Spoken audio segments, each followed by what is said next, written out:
My mother-in-law lifted her champagne flute at our anniversary dinner and said, loud enough for the whole patio to hear, "We all wish Connor had married Madison instead. She would have given us real grandchildren by now."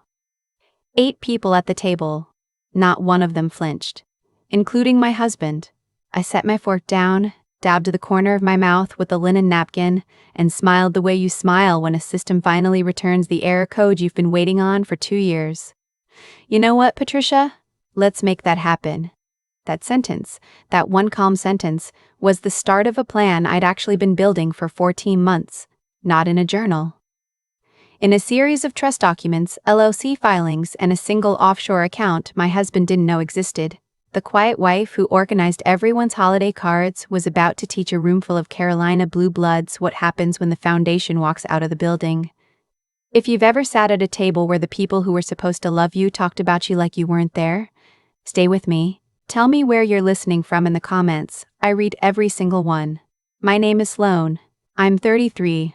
I'm a senior aerospace systems engineer at a defense contractor outside of Charlotte. And for 7 years I have been the wife of Connor Whitmore, heir to absolutely nothing, despite what his family seems to believe. The Whitmores are old Charleston money, the way a lot of Southern families are old money. The money is gone, the heirs remain. Patricia, my mother-in-law, runs a charity gala circuit on a checkbook that hasn't balanced since 2009. My father-in-law, Beauregard, yes, that's his real name, and yes, he insists on the full thing, is a consultant, which in his case means he has business cards and a country club tab. Connor's older sister, Adelaide, is a wellness influencer with 31,000 followers and a husband who teaches at a private day school. They're the family that hosts. They're the family that's photographed.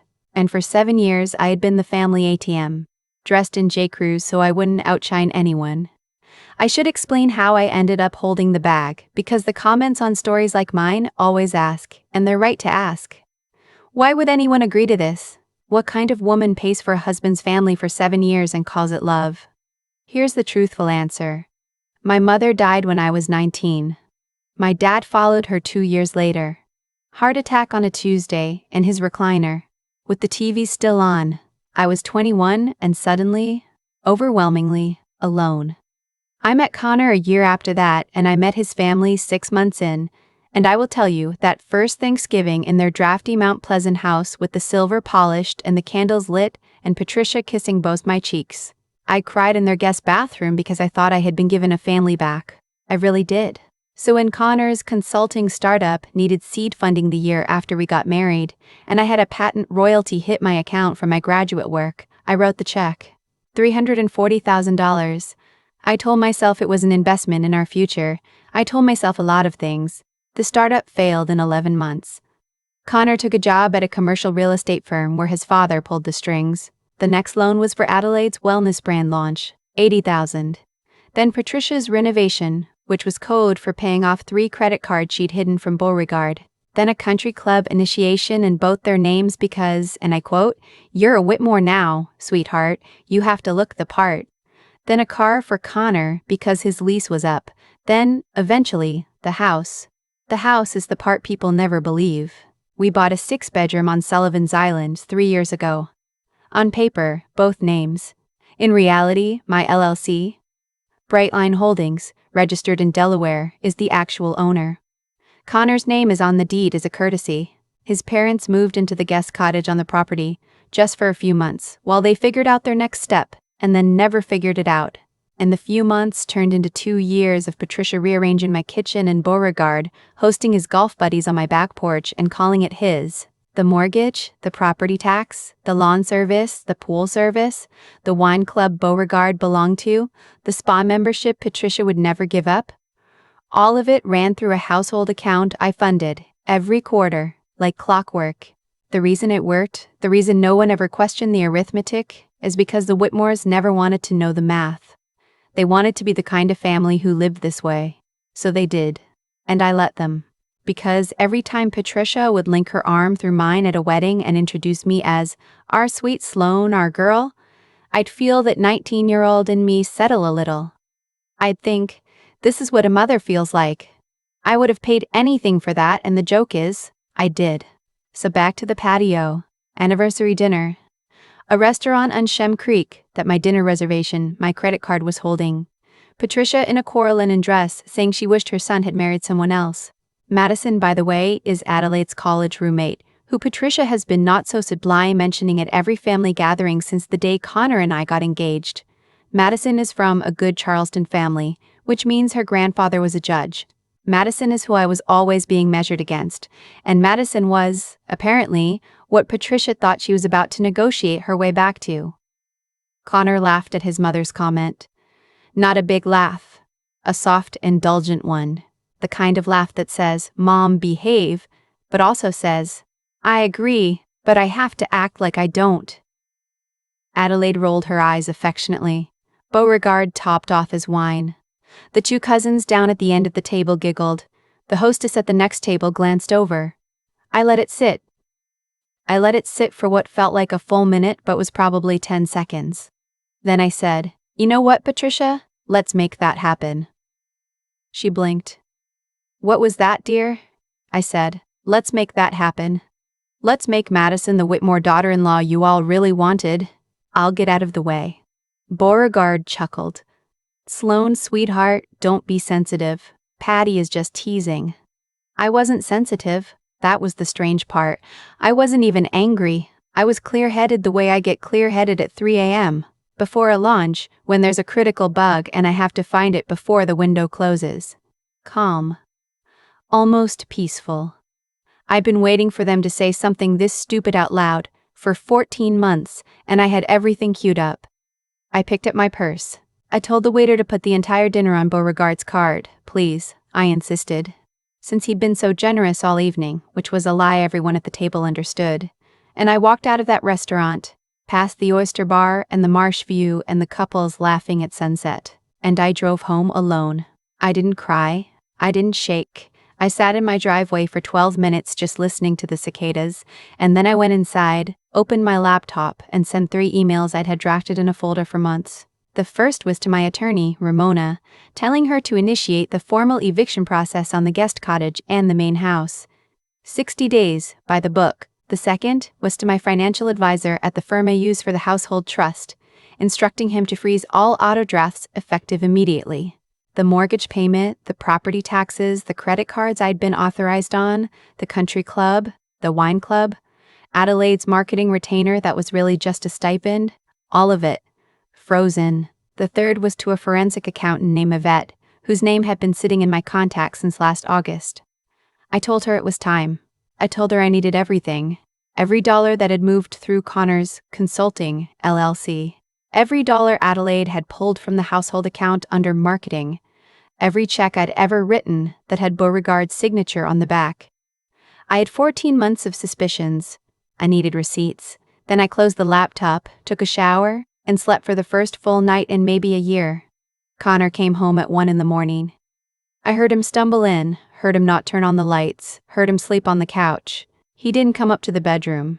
That, more than anything else that night, told me everything I needed to know. A husband whose wife had just been publicly humiliated would have come upstairs. He didn't. The next morning, he made coffee like nothing had happened. "Mom feels terrible," he said when I came downstairs. She'd had 2 glasses of wine. "You know how she gets?" "I know exactly how she gets," I said. "She wants to apologize. She's calling you later. Don't worry about it." He looked relieved. He thought I was caving. He kissed my forehead and left for work. He had no idea that the wire transfer for that month's mortgage had not gone through and would not go through, and that somewhere in the cottage at the back of our property, his parents were about to wake up and realize the pool guy hadn't shown. The first call came at 11 that morning. Patricia. I let it go to voicemail. The second came at noon. Beauregard. Voicemail. The third came at 1:15. Patricia again, and this time she left a message. "Sloan, honey, we have a situation. Sloan, honey, we have a situation. Mary Catherine from the club just called and said our membership has been suspended for non-payment, which has to be a mistake. And the pool man, anyway, give me a call. There's clearly a billing issue with the bank." There it was, the first crack. Not "I'm so sorry about last night." Not "I shouldn't have said that." A billing issue. They thought a bank had made a mistake. They could not, even at that moment, conceive of the possibility that I had made a decision. I called her back at 3. I had a glass of iced tea in my hand and I was sitting on the screened porch, the one Beauregard liked to call his porch. "Patricia," I said, "there's no billing issue." "Well, the club says." "I know what the club says. I canceled the membership. I canceled the wine club. I canceled the pool service. I canceled the lawn service. I canceled the household trust, effective yesterday." There was a silence so total I could hear the ice settle in my glass. Sloan, I don't understand. What are you saying? I don't understand. What are you saying? I'm saying you got your wish. You wanted Connor to have married someone else. I'm making it happen. The first step is removing myself financially from this family. The second step will follow. Sloan, this is hysterical. You can't just. I can. I have. And Patricia, before you call Beauregard or Connor or anyone else, you should understand something. The cottage you live in, I own it. The main house, I own it. The Delaware LLC that holds the deed, I own it. You have, by South Carolina law, 60 days to vacate. The notice will be hand-delivered to the cottage tomorrow morning. I'd suggest you start packing. Are you out of your mind? Connor will not allow this. Beauregard will sue you for Connor's name is on the deed as a courtesy. I have prenuptial documentation showing the LLC's holdings are separate property. Beauregard is welcome to sue. He'll need a retainer he doesn't have. She started crying. Not soft crying. The big, theatrical, gulping sobs she did at funerals. "Sloan, please. Please." I didn't mean it. I was joking. Madison is. I don't even like Madison. I don't even like her mother. Goodbye, Patricia. I hung up. And I sat on the porch and watched a heron stalk something in the marsh, and I drank my iced tea, and I waited for Connor. He came home at 5:30 in a panic. His mother had reached him. His father had reached him. Adelaide had reached him. Everyone had reached him before I did, because that was the food chain in the Whitmore family, and I had never once been at the top of it. He came through the door yelling my name before he saw me. "Sloan, what the hell is going on? My mother is in pieces. My father says you're throwing them out of the cottage." "I am throwing them out of the cottage." "Sloan, sit down, Connor." He didn't sit down. He paced. "You can't. They have nowhere to go. They're my parents, this is." "Sloan, you don't get to make this decision unilaterally." "I made it unilaterally because I'm the only one whose money is involved." The only one. For 7 years. That is not, we are partners. We are a married couple. Our finances are not joint. They have never been joint. You begged me to keep mine separate when we got married because your father told you my patent royalties were a girl's safety net, and you didn't want me to feel pressured.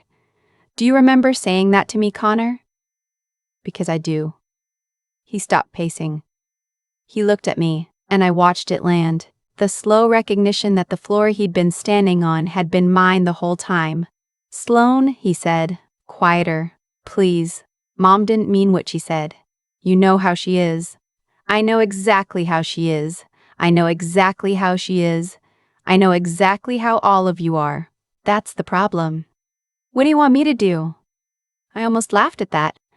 I almost laughed because for 7 years I've been waiting for someone in that family to ask me what I wanted, and he was asking me only because his mother had no roof. But I didn't laugh. I told him plainly, "I want you to choose. By the end of the week, you tell me whether you stand with your wife or your parents. If you choose your parents, you can move into the cottage with them for the next 60 days. If you choose your wife, we have some very hard conversations to have and a lot of ground to make up, and I don't promise it'll be enough, but I'm not making the choice for you anymore." He didn't answer that night. He slept on the couch again. The next 2 weeks were a slow, quiet implosion. Patricia tried calling me 4 more times. I didn't answer.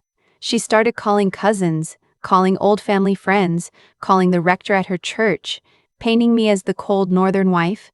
I'm from Pittsburgh, which to her was Soviet, who had finally shown her true colors. The cousins called. The friends called. The rector, to his credit, did not call, but sent a thoughtful note saying he was praying for all parties. I read it twice and put it in a drawer.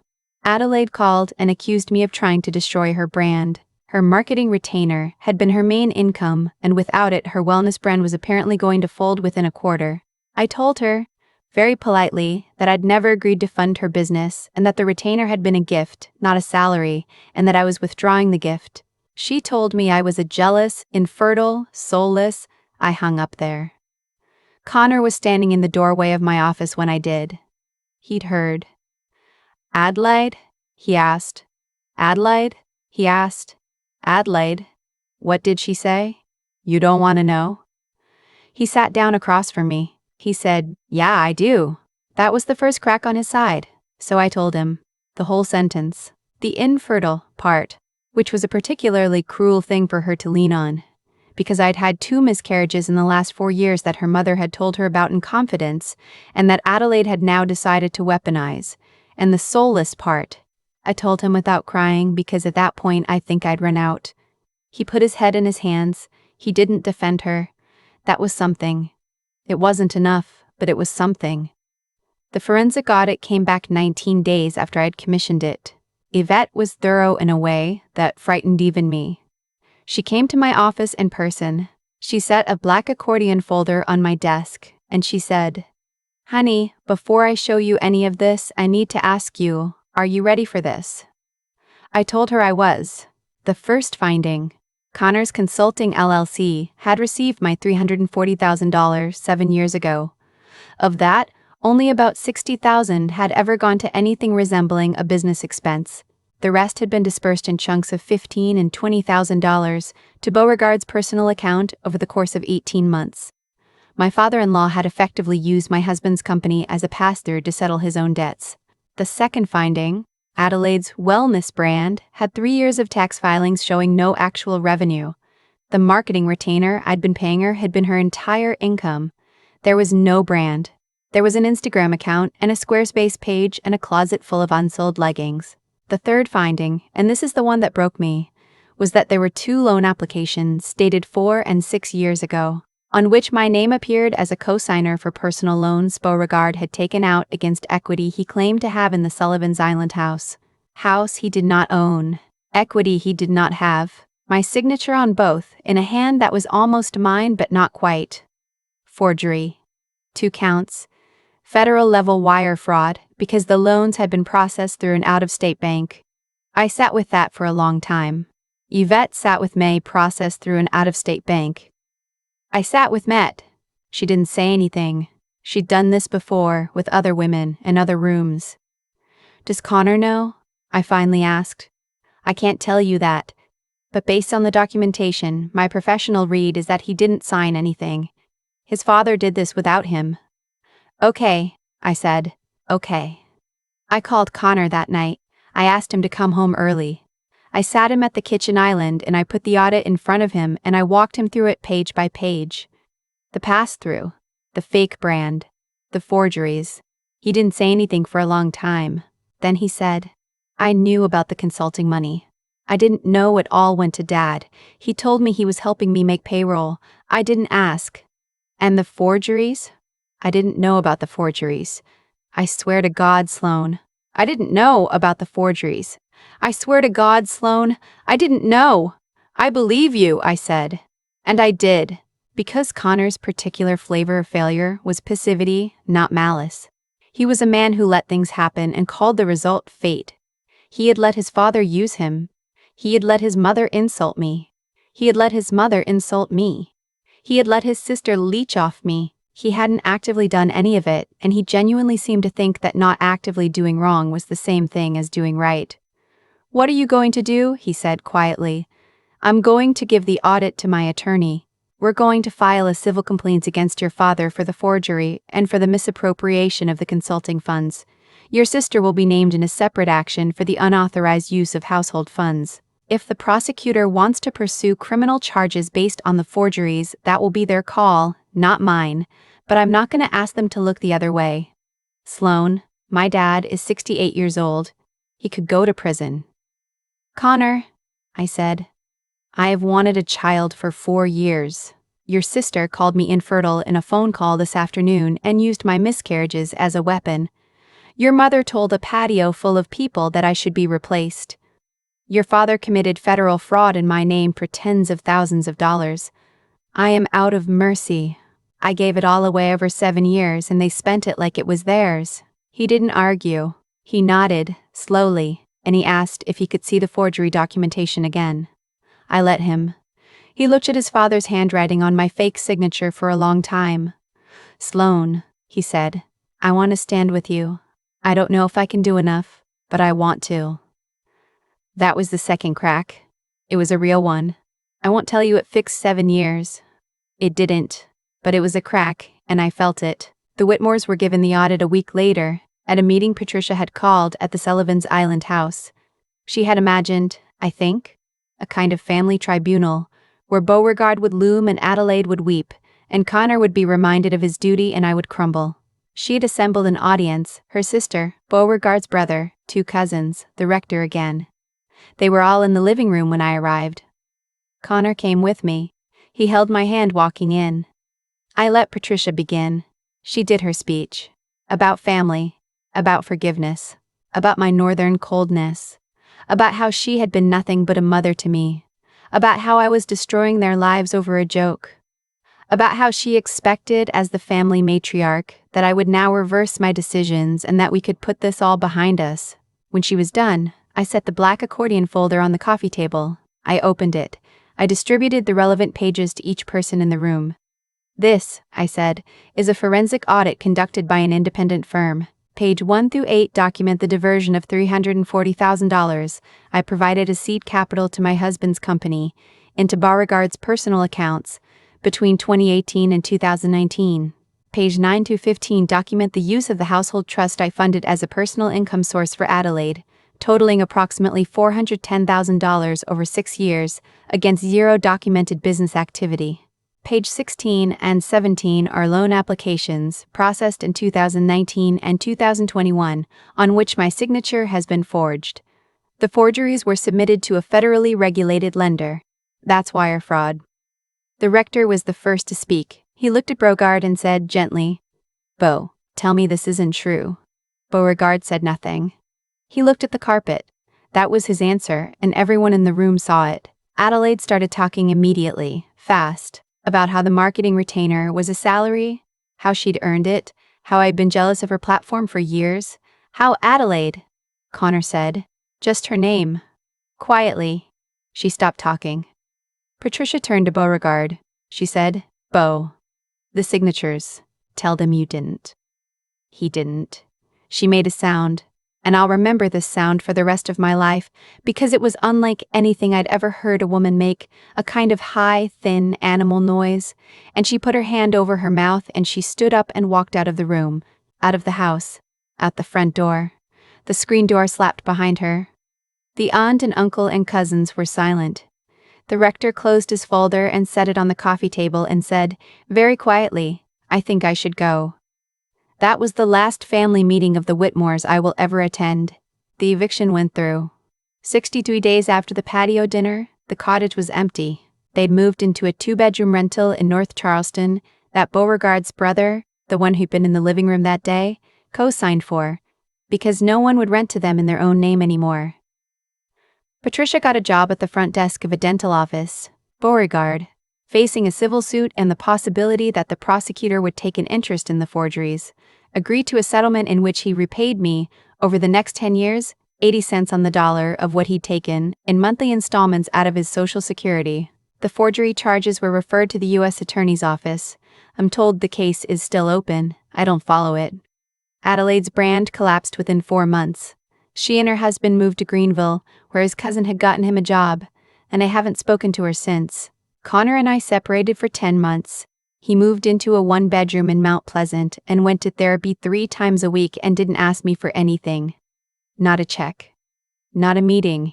Not even a phone call. He sent a card on my mother's birthday, a Tuesday in October that I told him about exactly once, 6 years ago, and inside it he'd just written, "I remembered. I'm sorry it took me this long to remember anything." I read that card on my porch, alone, with a glass of iced tea, with the marsh going gold at sunset, and I cried for the first time since the patio. We're in counseling now. I don't know how it ends. I'm not pretending I do. The thing about being the foundation is that once you walk out of the building, you don't owe anyone a re-entry plan. You owe yourself a life. I funded a scholarship at Clemson last fall.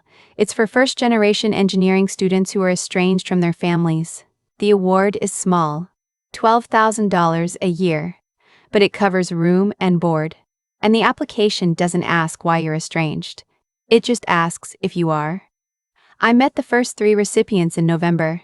One of them, a young woman from Anderson County, told me her mother had said she was wasting her looks on math. I told her, "Honey, your math is going to outlive everyone who ever doubted you." She laughed. She had her whole face in that laugh. I drove home thinking about my own mother, who had been a high school chemistry teacher, who had taught me to solve for X at our kitchen table on summer afternoons, and I thought, okay. This is what the money is for. This. Not coral linen dresses on a patio, this. Patricia wrote me a letter at Christmas, a real letter, in her cursive, which I had always thought was beautiful.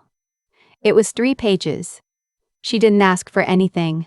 She told me she'd been wrong in 100 specific ways, and she named every one of them, and at the end she said she was not asking for forgiveness because she didn't think she deserved any, but she wanted me to know that she knew. I read it once. I put it in the drawer with the rector's note. Maybe one day I'll read it again. Not yet. People in the comments on stories like this always want a clean ending. They want the villains punished and the heroine vindicated and the husband redeemed or destroyed, depending on their mood. I can't give you that, because real life doesn't work that way. What I can tell you is this. The night of the patio dinner, when I drove home alone and sat in my driveway listening to the cicadas, I was 33 years old, and I had been spending my life on people who would have replaced me at a wedding without a second thought. Tonight, the same driveway, the same cicadas. I am 34 years old, and I am spending my life on myself, and on a small handful of people who have actually earned a seat at my table, and on 3 young women in Anderson County and Greenville and Sumter, who are going to build airplanes and bridges and futures on my mother's math. If you've ever sat at a table where they talked about you like you weren't there, listen to me. You are not a resource. You are not a checkbook with a wedding ring. You are not the quiet one. You are the foundation, and the foundation is allowed to walk. Go where you're loved. And if no one loves you the way you should be loved, love yourself first, and the rest will sort itself. I promise you. Mine did. I think about that patio and Shem Creek more often than I'd like to admit, not because the words still hurt, they don't, not the way they did, but because I keep returning to the 7 years that came before that moment, and the simple, uncomfortable truth that I built the cage I was sitting in. Patricia didn't reach into my life and take what wasn't offered. I offered it. I offered it every quarter for 7 years, dressed in my best linen, smiling like a woman who had been chosen. Beauregard didn't forge my signature in a vacuum. He did it because I had taught him, gently and consistently, that there were no consequences for treating my name as his property. Adelaide didn't invent her contempt. I had funded it. Every cause has a shape, and the shape of mine was a woman who confused being needed with being loved, and who paid in actual dollars for the difference. What I want to leave you with isn't the satisfaction of watching that family fall, because honestly, watching them fall didn't fix anything inside me. The cottage going dark, Patricia answering phones at a dental office, Beauregard signing a settlement at his kitchen table, none of that gave me back the 7 years. What gave me back the 7 years was the slow, unglamorous work of asking myself, every morning since, what kind of woman I actually wanted to be. Not the woman who needed Patricia to call her, our girl. Not the woman who proved her worth by writing checks. Just a woman who could sit in her own life and know it was hers. If you take anything from my story, take this. Goodness without intelligence becomes self-erasure. I was kind for 7 years and my kindness funded fraud. Intelligence without strength becomes regret. I knew, somewhere in me, that something was wrong by year 3, and I didn't act on it for 4 more years because I was afraid of being alone. And strength without goodness, that's what Patricia and Beauregard had. And you can see exactly where it leads. I rented 2-bedroom in North Charleston with the locks changed on a life they thought was theirs. The work, the real work, is holding all 3 at once. Be good enough to keep your softness. Be smart enough to read the math even when the people you love don't want you to. And be strong enough when the receipts come back to act on what you find, even when the people you love beg you not to. I funded that scholarship in my mother's name because I wanted some part of all this to mean something past my own driveway. 3 young women in Anderson County and Greenville and Sumter are going to do things with their lives because of money that used to pay Patricia's wine club dues, and that, more than any verdict, is what I think justice actually looks like. Not punishment. Redirection. The same dollars, finally pointed at people who will plant them in the ground and grow something. If you're sitting where I was sitting a year ago, you don't need permission to walk.